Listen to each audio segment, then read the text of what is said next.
very good morning to everybody. It's an honor to host the only panel dedicated to a medium that our Honorable Prime Minister believes has the deepest social connect, and he's personally used the medium so effectively through Man Ki Baat, and the medium I'm talking about is radio. Radio has been synonymous to connection, to trust, to reach, and it breaks barriers of geography, literacy, and access, and speaks directly to people. But while the world races against and races ahead with digital, not much has changed for radio at the policy level. We continue to operate within frameworks that have not evolved, even as content elsewhere is moving forward with new technologies and platforms. So today's conversation is a very, very simple conversation that we're going to have today, but it is a very urgent conversation because it is about how we reimagine radio, not just to survive, but to thrive in the digital age. And now to just throw some facts before we start the discussion. We're talking about a country which has about 400 million listeners. We're talking about 20 crores of listenership, which comes from the private FM broadcasters. So private FM in India is about 388 radio stations spread across 113 cities. We're talking about community radio stations, which is about 512, and all India radio stations, the transmitters, the low power ones, as well as all of them put together, I'm assuming is about 625. So all of this put together, we have about 40 crores of listenership, and I think it is perhaps the largest in the world. So the radio listenership in this country is the largest in the world, with about 20 crores of listenership from private FM players.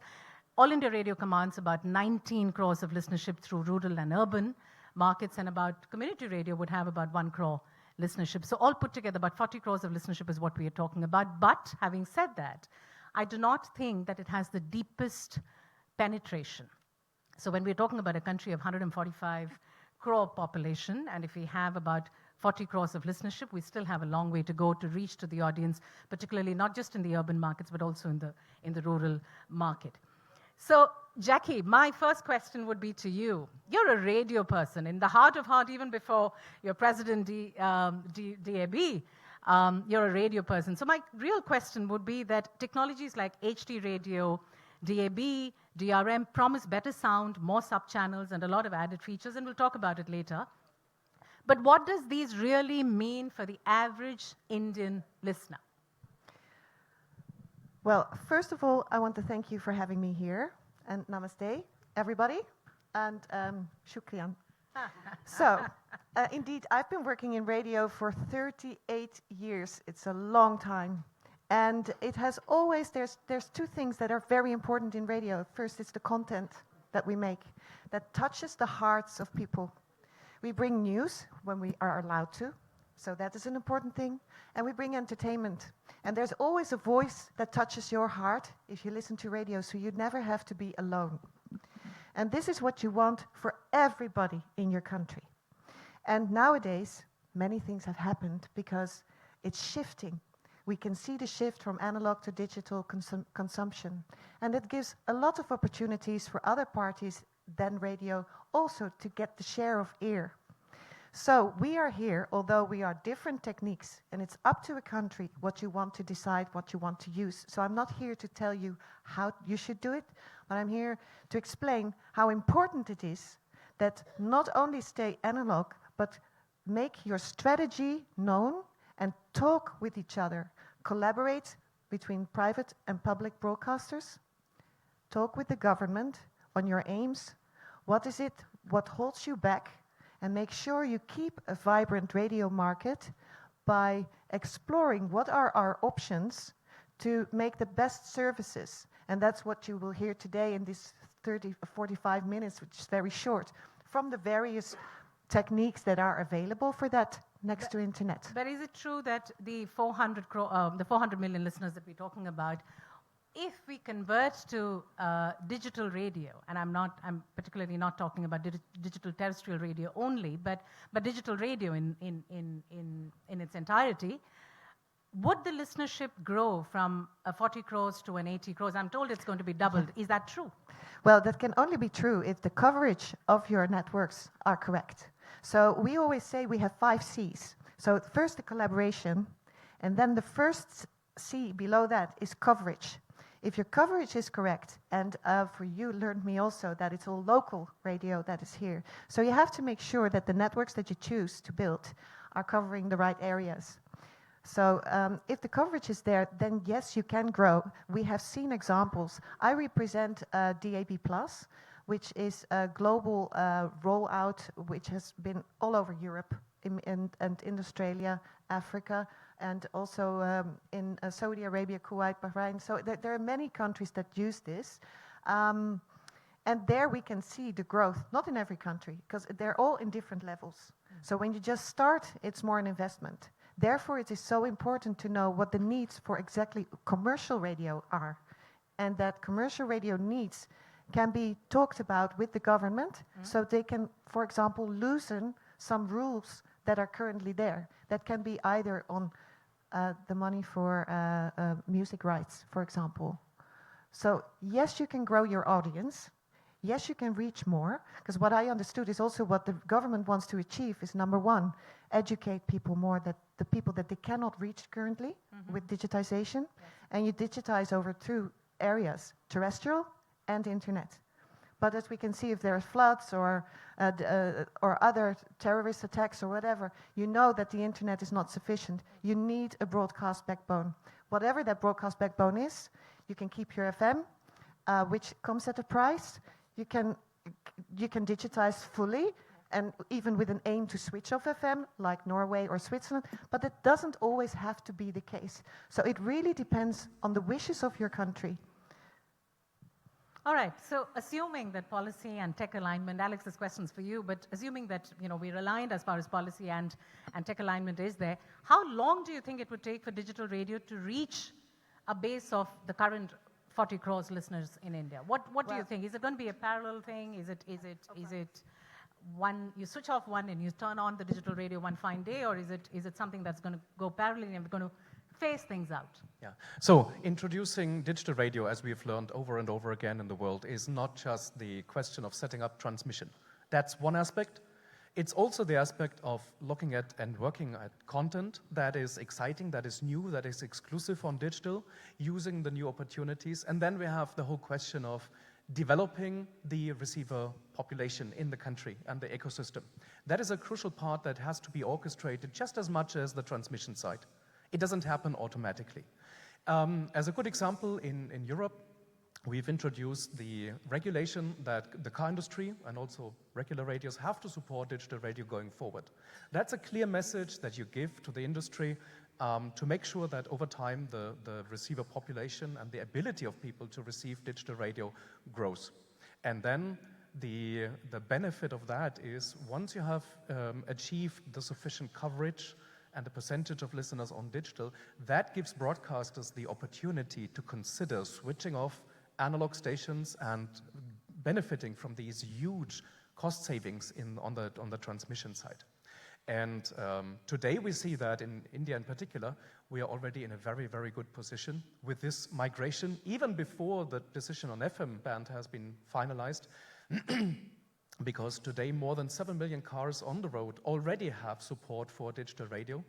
None of that was charged separately to the customer. So if you have a certain level of car radio set, it automatically comes, depending on the model and manufacturer, with DRM built in or with a radio built in.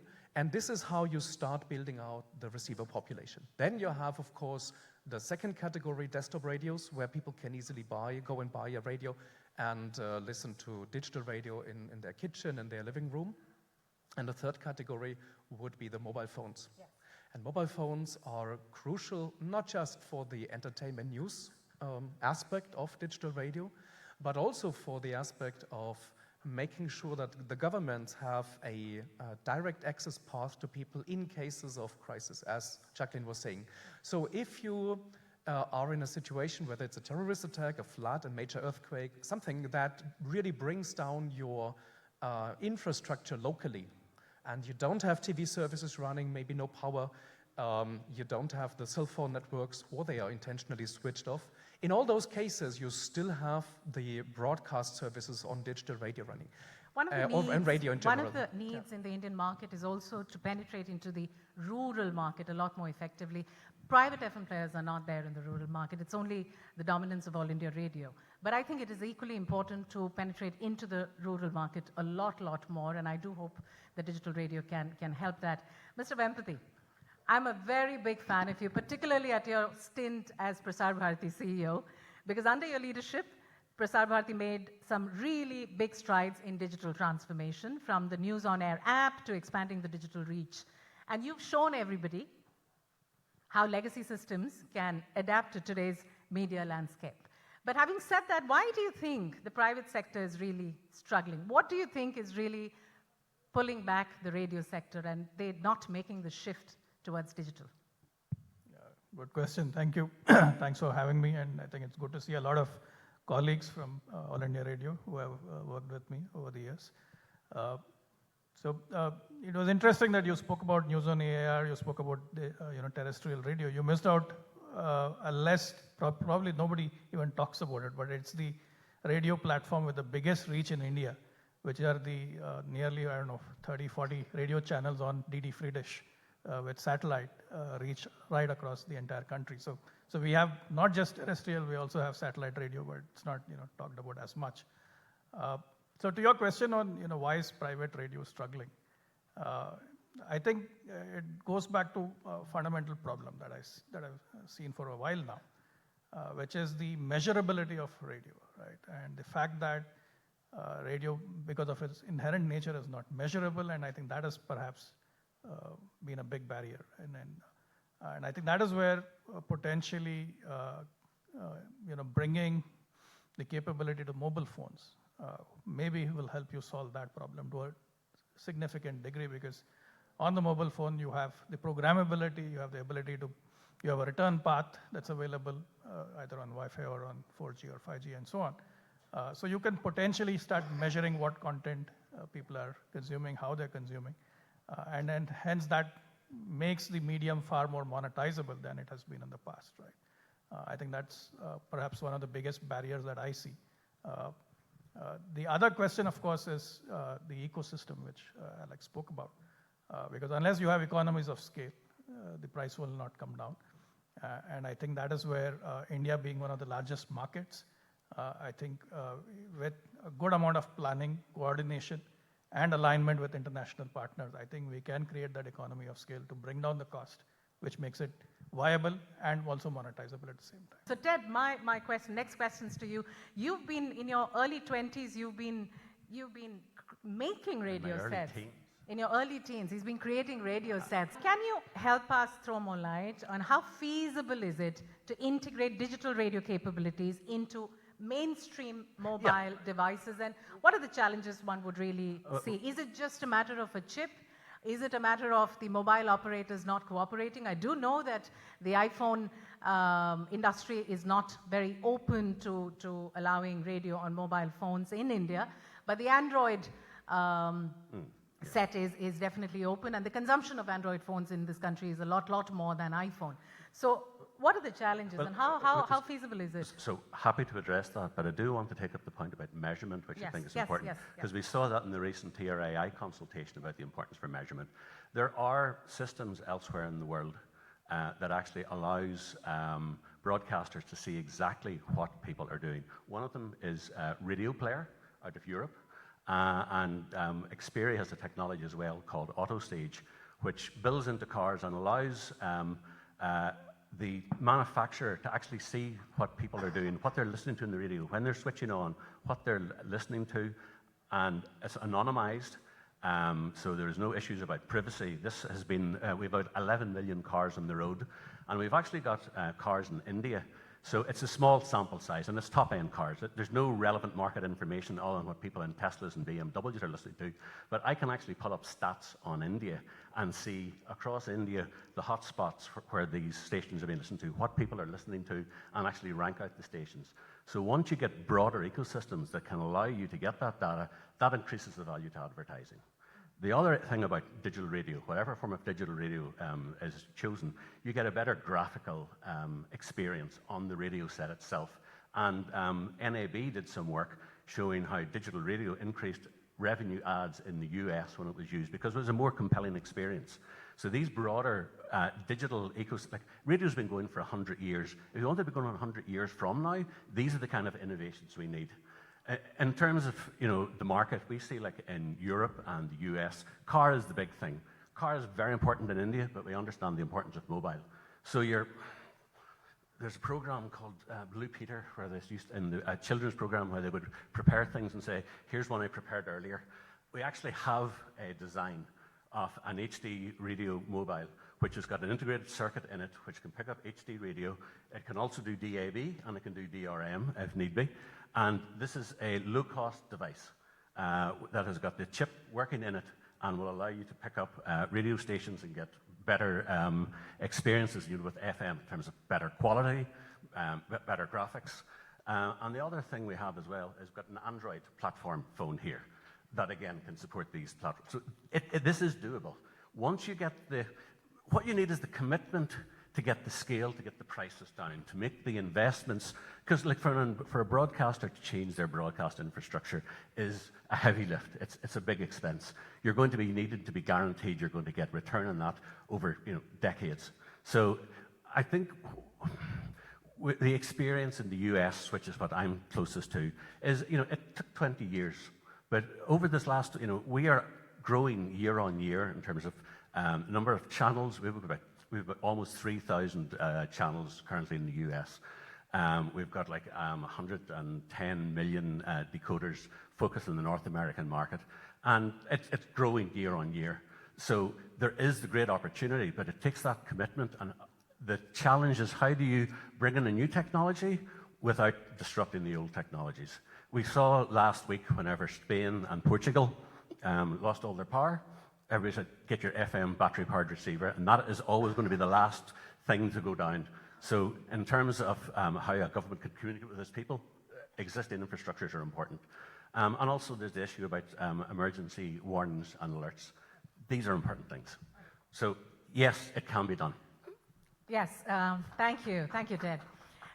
Ruxandra, you've been the driving force behind DRM globally. Yes. Have I? Yes. Good. And you've been in India for over 20 years now. And I was just saying in the morning when we were just having a chit chat that you're almost half Indian now, because considering that you've been around for the last 20 years. I wanted to speak in Hindi, but I don't see any headsets, so I'll continue in English. Yes. But then I think what Mr. Vempati spoke about, which is the measurement and Yes. the lack of measurement. So we're talking two things here. One is, as I understand, and I'm not a technical person, is digital terrestrial radio. And when we're also talking about D2M, if I've got the term right, which is digital to mobile. Now, that I'm assuming is streaming. So does this digital terrestrial give data? One. Second question is, or does it have to be a hybrid version of it? Or does it have to be parallelly with streaming? And all put together is what gives you a universe of measurement. What is the thing? I mean, I don't know. If you can just throw more light on that. Yeah, I mean, for somebody who says he's not technical, you've asked a very technical question of a driving force who is not very technical. But I will say, just to answer your question, I will just say a few things. You are saying that terrestrial broadcasting, digital terrestrial broadcasting is important, but measurement is also very important. I will remind this audience that India is a driving force in digital radio, that you might have 40 crore of audience, but we think you have digital signals with the help of the former CEO of Prasar, Bharati, on public broadcasting, which is covering roughly 900 million, 90 crore people, the signal is covering that. So you have the golden goose, and you have the egg in India. With DRM, you have countries like Indonesia, China, countries around India like Nepal, Pakistan as well, looking at DRM to give digital radio for all. The step to the commercial, which were absolutely essential in establishing FM in India, and you are part of that history, Nisha, is how can we sell our services to advertising and make our industry, our commercial industry, sustainable. I would say before we go to streaming to mobile, that terrestrial digital can give you that, although there isn't an immediate red hot button as it were, as you are in internet. You are on internet, everyone knows you are on the internet, what's your address and so on. In some countries that is not an advantage and they don't want that. And it's considered an advantage to be anonymous. But for India, where every rupee counts, and I know it after 25 years, it's important to know if my station is, can go after the ad money. And in digital, unlike analog, because you have data, you have screens, you have call to actions, you have addresses, and there are 1 billion mobiles in India, you can go back and interact with your station, and that's how you are going to get a bit of a measurement of the audience. It's not going to be absolutely precise, but neither is the laptop, because I put my laptop on and then I go and make a cup of coffee and I look if my dog has eaten, and I look like I'm a big user, and I might not be a big user. So the only way to get measurement at the end of the day is through digital. And the only way to progress is digital.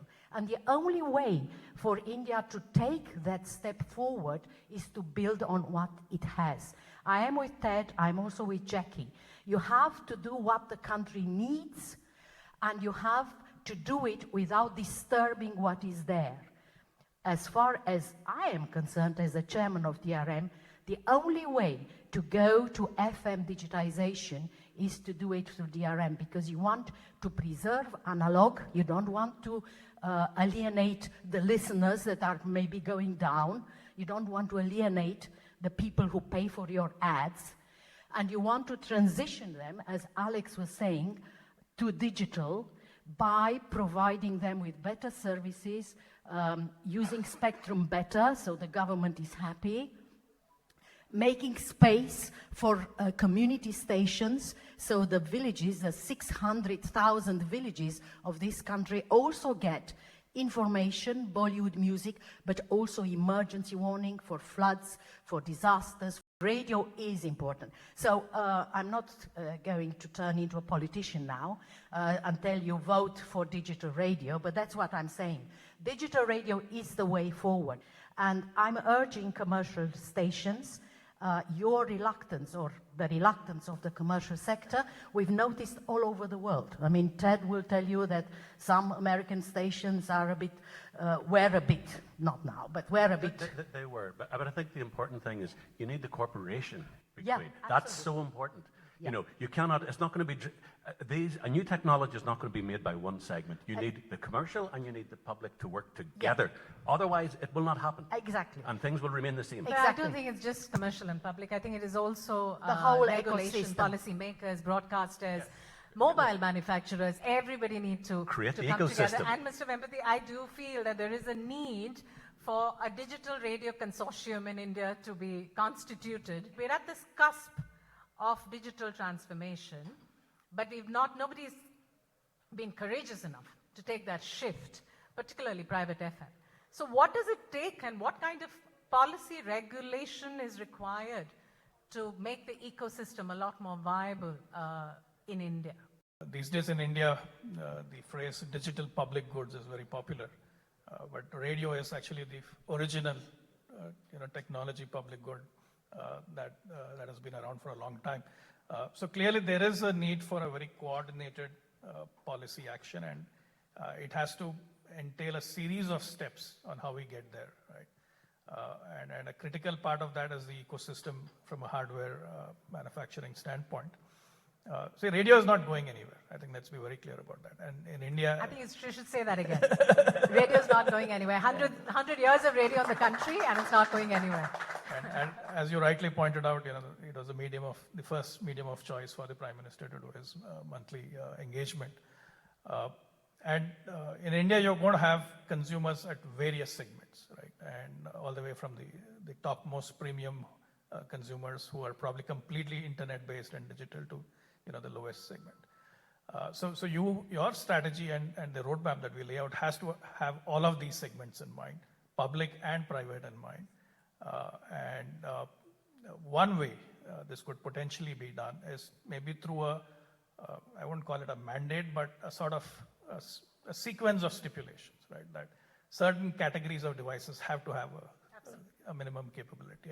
And we are already doing that. So for example, because of what's been happening geopolitically, we have this stipulation that all these cell phones after a certain date have to support NAVIC, which is our satellite navigation system, right? And it is foreseeable that the geopolitical environment could be very different 10 years from now, 20 years from now. So hence, it is in our own national and strategic interest as well to have some stipulation on the kind of mandate that various classes of devices need to have. The second thing I would also want us to think about is there will probably be two categories of devices. There would be these intelligent devices, AI-powered, where you probably don't even care how the content is coming as long as you're able to consume it. And then there would be this class of passive devices, the traditional radio, where it's there's not too much of interactivity, but you get the information when you need it. It's completely reliable. And going forward with the kind of things that are happening, climate change and so on, I think it's very important that this passive capability is protected by regulation. I think that would be the starting point in my mind. But then there's a concern also that today if you go out into the market to buy an FM radio set in India, you don't really find that. Even if I need to listen to some of the programs, a couple of my RJs are here, if there's something happening I really want to see it, I need to just run down to the car and then switch it on and then listen to the radio. We don't have radio sets available. And perhaps we need to make it a lot more available either in the Bluetooth speakers or any other form of equipment where FM is available. Or solve it in a different way, right? Think of a chip that is capable of receiving these signals and the other functions, sort of a multi-purpose chip. And then you mandate that. And then a whole plurality of devices have this capability built into them. You don't have to go looking for them or buying them. Yeah. I was talking to Jackie earlier. Sorry, Ted, I'll come to you. But then I was talking to Jackie earlier, and then she was very upset when she overheard somebody saying that radio is still alive. She said it never went anywhere. For you to say it is still alive. So, Jackie, why don't you throw us some examples of some fantastic case studies that you've had or some successful stories that you've had internationally so that we can adapt it in India? Okay, so as I said before, it has to do with coverage and your content needs to be there. And I'll give you an example of content. So I regard the fact that you want to teach teaching programs through radio on digital what has been said by the government. So if you look, for example, in the UK to Absolute, they built on one brand, Absolute, and then they took in the zeros in the 70s and the 80s and the 90s. And they grew and they outgrew and they became market leader. But not only with that, also money-wise, they got a lot more income. So they grew their income tremendously. We're not talking about 30%, 40%, but even much more than that. But the same thing you saw in the Netherlands, and that's not only DAB, it's digital strategy for the radio industry. So that is both ways. In our case, it's DAB and streaming, but it grew 30% in the last 7 years, the income of the radio industry, which is a nice thing to see, because in markets where you do not digitize, you see that it goes down. So it gives new elan. Because of that collaboration you just talked about, you also start communicating about radio more than you currently do. Because we as radio stations are a bit on our own, like you listen to me, you take our app, it's our, but now when you collaborate on technology and compete on content, you have to promote the new distribution methodology. You have to say something on where you can find radio. So you do campaigning. And that gives a new spirit to things. And so not only cross-promotion on your own stations help, but also because the market works together, it does something. And because the radio stations work all together, public and private, you also work with retail, with e-tail. And you make sure, we've also done a test in the Netherlands with, in Europe, with LG phones, with the DAB chip in it. We know it works, but the model in Europe is different from telcos than from India. So you always have to check, what is the country's need? And I really think if you want to make it work here, you have to have a solution for the mobile phone.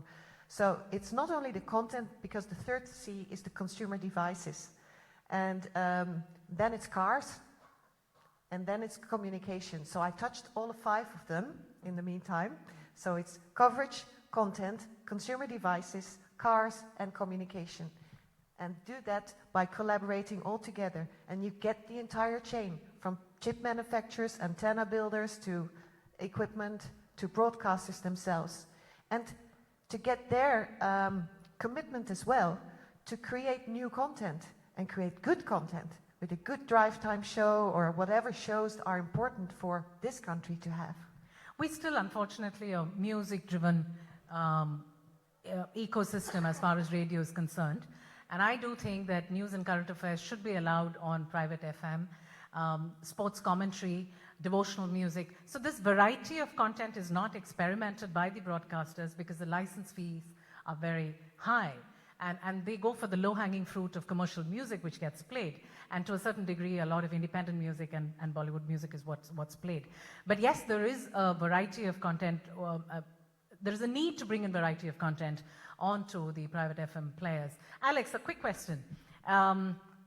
Revenue. Throw some more light on how do we monetize digital radio if you do come in. So just as I say, in one frequency, you can have multiple sub-channels as well, and therefore variety of content. Now, how do we move from there? Right. So this is the first aspect. And as Jacqueline said, growing your audience is one of the key benefits digital radio will give you, apart from saving on the transmission cost.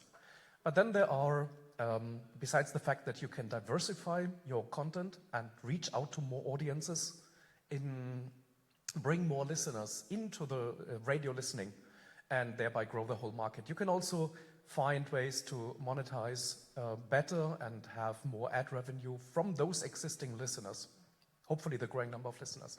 So things like interactivity, engagement, or the way that we are demonstrating at the booth down just next to the Sun Network booth with Red FM. So please visit and have a look at the receivers and the showcases there. What is shown there is the opportunity that as a broadcaster, when you think about digital radio, it's no longer just the audio station. That, of course, is the key focus, and it remains the key focus. But you can enhance that content with textual information, visual information, and interactive content. Down there we show the journal line application, text application, which has interactivity. So that gives us the option A, to diversify and be very specific with ads and information for subgroups of our listeners, even with one radio station. While the audio has one main language and one main audience, through the text information accompanying that, you can diversify and address more specifically the subgroups of listeners. That is a fantastic opportunity for ad placements, obviously. And you have the option for interactivity, Alex, engagement. Sorry, that can also be supported on mobile phones. Absolutely, yes. So cars as well as mobile phones, right? Okay. Right. And regardless, at this point of time, regardless of whether it is Android or the iPhone. Is that yes, so? it's up to the regulator to come up with proper regulation.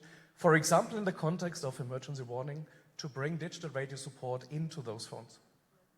The technical basis is all there, to be clear. I mean, today we see the Android apps that you can download and install, and you can listen to digital radio. If you have the right external hardware components.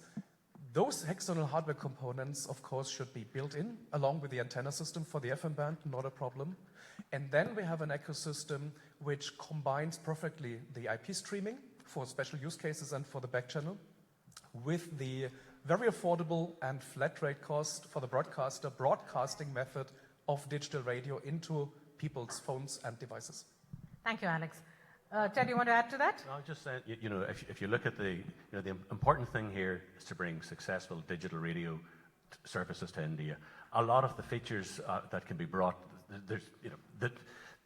a lot of the standards which we're working on were developed some time ago. They've been tested in markets. They're rugged. They're robust. We can actually, on devices like this, have the ability for people to listen to stuff. It's about getting the scale of the ecosystem is important as well. And one of the things that I think is relevant is the government initiative of Make in India, where if you actually get the right regulation, there is the opportunity for Indian manufacturers and Indian design houses to create devices that can be used in India, but also exported. And that's another very important thing. We've been doing work with Centre of Excellence in Delhi, looking at designs for this reason. And we actually think by catalyzing the Indian market, you can actually help and create an export opportunity for India as a nation as well.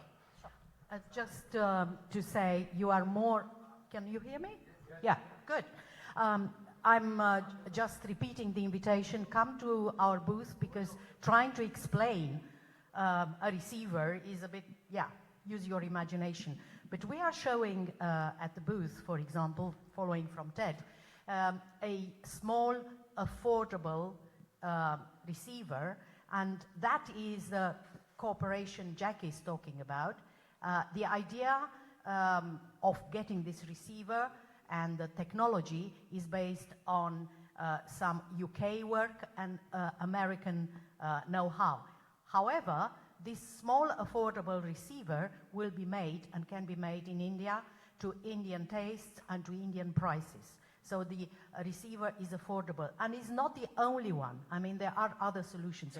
And we are not talking, I mean, you heard about the 7 million cars, no cost of the DRM receiver, and the fact that actually all the ingredients of success for digital radio are here in India. It's just a matter of developing and getting the whole ecosystem to work and not disturbing it. You have to take your tradition, biggest platform really, reaching most of the people, take all these listeners and bring them into the digital world, and give something, give win-win to the private stations as well.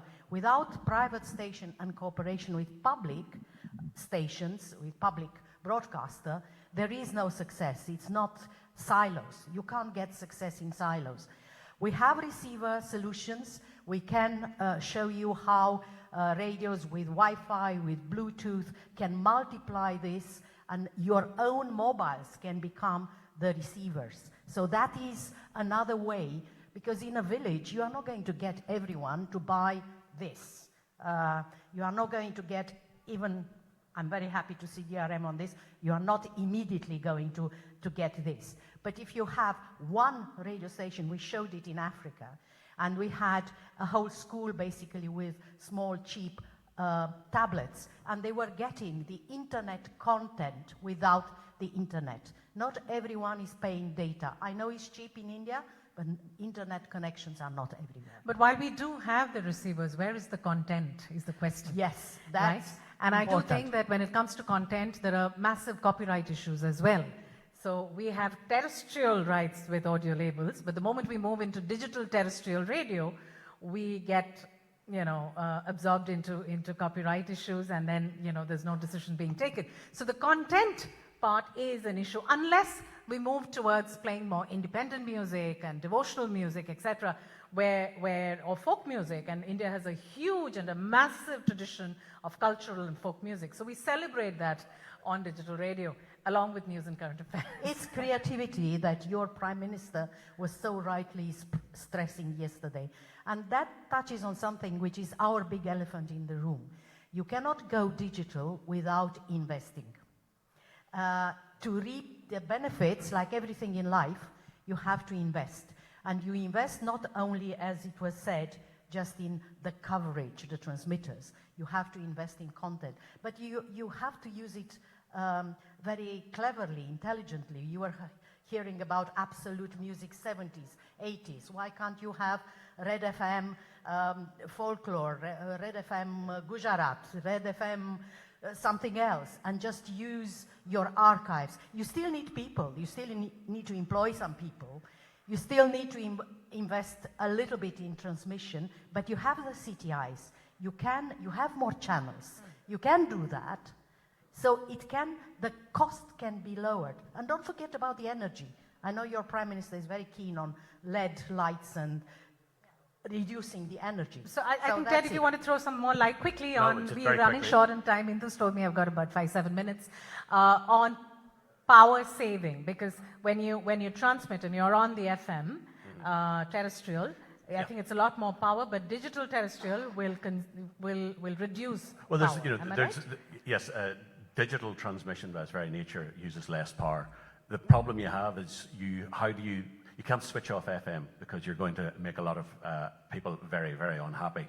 So do you have a system, like the way that our system operates, it builds directly on the existing FM infrastructure. So there's no real change in terms of spectrum allocation, and you can build in the digital components directly on top of the FM station. So old FM receivers will work, a new FM receiver will pick up all the extra services. If you want to actually have a long-term vision of switching FM off, then that's something that will happen at some point, but it's very difficult to say when. We've seen this in Europe, where there has been discussions about switching off of FM, and it hasn't happened yet. This takes a long time. Please, Jackie, please. So I'm saying please, that as we're running short in time, quick words from each of the panelists, a quick roundup. Looking at the cultural event last night and the full range of the fantastic music that there was there, I would hope that all of that would be available on radio, from the folk all the way through to the Korean beatbox. It was fantastic. It was a brilliant event, and I thought it showcased what this event is about wonderfully. And all that should be on the radio, not some of it. Thank you, Ted. Ruxandra. Just to say, you have everything here. You have everything. You have the CTIs, you have DRM, you need to extend it to the FM. Bring these guys, they are very smart, with content and money. I know Nisha. So, very smart people, and bring it all together and work together with public broadcasters. There is the infrastructure, there is the talent, there are the receivers, there are the cars. You need to push it, because otherwise everything that has been invested will be lost. And there is a moment for radio now in India. I feel it. It's in the air. It's finally, we are all in love with radio. I've been a journalist in the BBC for over 30 years. I breathe radio and journalism. But now I feel it in India. Please don't abandon radio. Radio is a nexus of all platforms. It brings images, text, audio to everyone. Digital radio for all. That is our headline. Thank you, Ruxandra. Very well spoken there. Jackie. I love your passion. Yes, I think radio is here, and it is vibrant. And I think the most important thing is to inventorize what commercial radio needs to be able to digitize as well. And whatever route you will choose, whatever fits you, whether you want to keep on FM going for 30 years, which I would not advise because of the cost of the energy, there are routes that can do that. And they did it in Norway. In 2017, they switched off FM entirely. They did it in Switzerland last December. They switched off the public broadcaster on FM. They do it in Germany, where they, in Schleswig-Holstein and Bundesland, shut off FM and are completely digital by 2031. And they will do in other countries as well.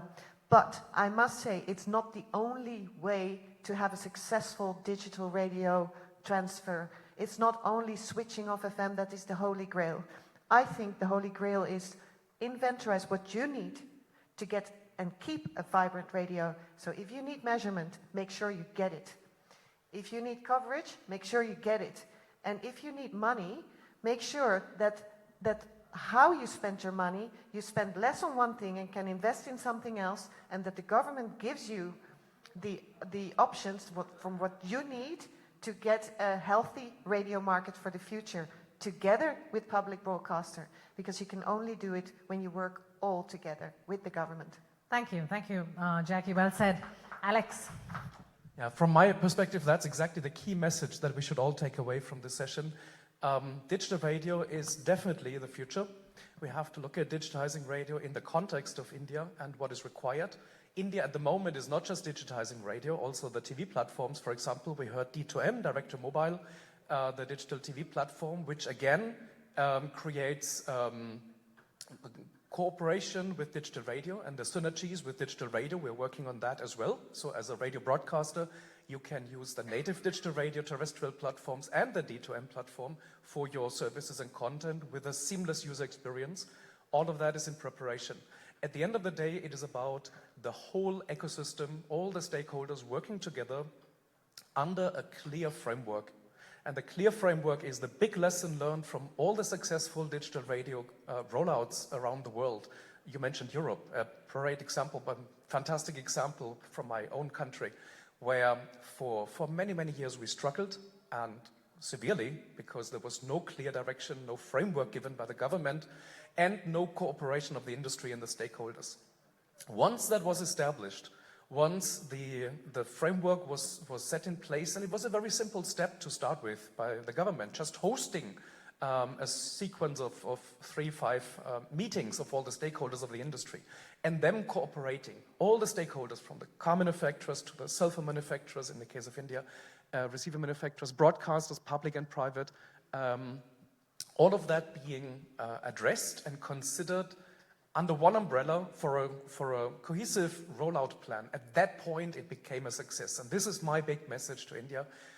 Make sure that you bring all the stakeholders together, that there is an entity established in India that looks at it as a holistic approach, a 360 approach. What do we need? Which aspects do we need to address to make the rollout of digital radio a success for the benefit of the broadcast industry, but at the end of the day, for the benefit of the listeners? Thank you so much, Alex. Mr. Vempati, last few words from you. Thank you. Let me put it this way. Right? You look at every disaster movie, practically every scenario, it is radio which is the lifeline in almost every script, right? That just underscores the importance of radio as a medium. I think you need to create a consumer movement around it, so there is demand created. And then it has to be a public plus private. It can't be All India Radio versus the private FM, but all of you together have to come up with this coordinated roadmap. And I'm sure if all the stakeholders are aligned from the industry, I don't think the government will be an obstacle, because government would want to see that consensus emerge. So I think the right way forward is private FM, All India Radio together put out a roadmap on how you're going to do this. Thank you, and also add in community radio there, because we're talking about over 600 odd community radio stations. But just to wind up, I think we're all saying the same thing in our own way, that it is not just a digital platform coming together and converting the Indian radio scenario into digital radio. It is the policymakers, the regulators, the broadcasters, the content creators, everybody put together, the mobile manufacturers, everybody coming in together for building and changing the radio ecosystem. Ladies and gentlemen, thank you so much for a very patient listening. Thank you.